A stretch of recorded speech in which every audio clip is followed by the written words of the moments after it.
I'm Sebastian, and I go by Sebi. This happened back when I was a sophomore in high school, about 7 years ago now. I went to a private school in a nearby city, which meant I had to commute on public transportation every day. Train in the morning, train in the afternoon. It sounds tedious, but honestly, I didn't mind it. Most of my friends lived in the same general area, so we'd all ride together, and it became this social thing where we'd just hang out and talk during the commute. One of the hidden benefits of private school, honestly, getting people accustomed to commuting early in life. I was a runner back then, track in the spring, cross country in the fall. During the off season, I'd catch the train right after school let out around 3, and it would be pretty empty, usually just the same group of high schoolers heading home. But during the season, practice wouldn't wrap up until after 5:30, which meant by the time I got on the train, it was packed with commuters heading back to the suburbs after work. Luckily, my two best friends Charles and James also ran track and lived on the same train line, so I wasn't completely alone during those late rides. One night after track practice, it started snowstorming the moment our train left the station. It was midwinter, so night is definitely the right term, even though it wasn't even 6 yet. And snowstorm is also the right term because it went from 0 to full-on blizzard in like 5 minutes. We found out while we were on the train that ours was the last one operating on that track. The forecast was predicting a massive storm, and they weren't letting any more trains leave the station after us. The snow only got worse. At one point, the three of us were genuinely wondering if the train was even going to make it to each of our stops. And even so, we quickly realized there was no way our parents could drive to pick us up. The roads were already a mess, so even if we made it to our respective stations, we'd have no choice but to walk home. For James and Charles, that wasn't a huge deal. They were practically next-door neighbors in a pretty lively, dense part of town, plus their houses weren't that far from the station. For me, though, it was different. My station was isolated. I'd have to cross a highway and then walk over a mile in this woodsy stretch to get home. I called my parents from the train and explained the situation. They told me I didn't have much of a choice. My dad told me to just suck it up, bundle up, and be careful. James and Charles got off at their stop, and I dapped them goodbye.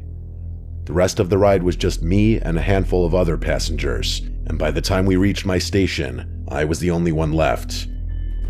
The doors opened and I stepped out onto the platform. It was completely empty, just me and a full blizzard. It was dark, but there was decent visibility because of the snow. Everything was white, and the light from the station reflected off of it in this pretty but eerie way. I stood there for a second, taking it in. It was a sight I had never seen before.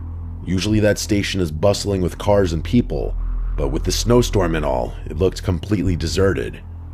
I started walking. There was no point in prolonging the inevitable. For whatever reason, I thought crossing the highway would have been more difficult, but there wasn't a single car anywhere in sight, including snowplows. I actually stopped and looked around, kind of in awe. It was beautiful in a weird way. I started thinking to myself I'd probably never experience anything like that ever again. After the highway, though, came the woods. The only other option was following the road home, but it was really windy and would have added a ton more walking. So I decided to just push through and walk through the woods. I don't know how long I'd been walking, but I happened to glance up after looking down at my feet for a while, and the moment I did, I had to hold back a yell. About 30 yards ahead of me, there was someone standing there, a man. He was facing me directly, almost like he knew the exact path I had to take. At first, my brain couldn't process what I was seeing, because he wasn't dressed for the weather at all. He was wearing a short-sleeved shirt and shorts in the middle of a blizzard, and to make things worse, his face was twisted in this deranged smile. I didn't move. I just stood there watching him, waiting to see what he was going to do. My mind was racing, trying to come up with some explanation, but the shock of the situation was too much for me to handle. I couldn't think or move, and in one abrupt motion, he went from smiling and standing still to screaming and charging at me. It was literal horror unfolding right in front of me. I snapped out of my haze and began running as fast as I could back the way I came, screaming for help even though I knew no one was out there. I couldn't move that fast with all the snow, and I felt him closing the gap with every second that passed. The chase felt like it lasted forever. It was probably 5 minutes, but it felt like an hour.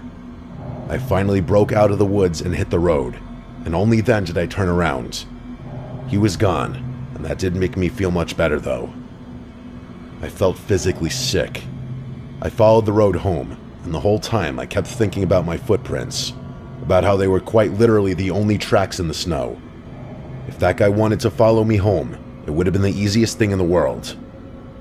When I finally got to my house, my parents were relieved. That is, until I told them what had happened in the woods.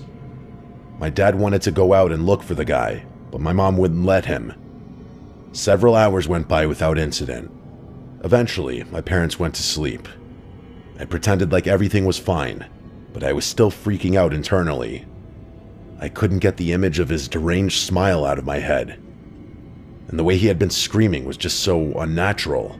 And the more I thought about it, the more insane the whole thing felt. He had literally been wearing short sleeves. How had he not frozen to death out there?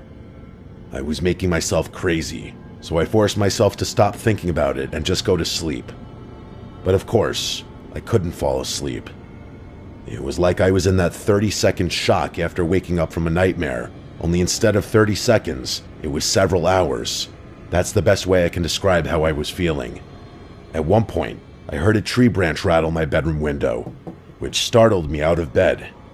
I went over to the window to see if I could dislodge it somehow. I pulled back the curtain and literally dropped to the floor, yelling. It was him, that guy from earlier. He was right there, inches from my window, only now I could see him clearly. His skin was purple, like he was freezing to death, and he was bald with this patchy gray beard. My dad burst into the room and just barely saw that guy through the window before he took off. My dad went to go run out in the snow, but my mom stopped him and convinced him to call the police instead, which he did. With all the snow on the grounds, it took the police forever to get to our house. By the time they did, that guy was long gone.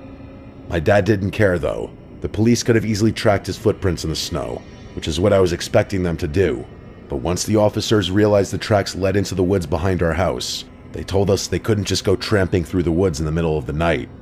My dad got furious. He got in one of the officers' faces and almost made it physical. In the end, the officers literally left without doing a thing. Nothing ever came of it. The police never bothered to follow up, and I never saw that man again. For all I know, he froze to death somewhere behind my house. But for weeks after that, I was terrified to be in my own home. I still have absolutely no idea how to explain what happened.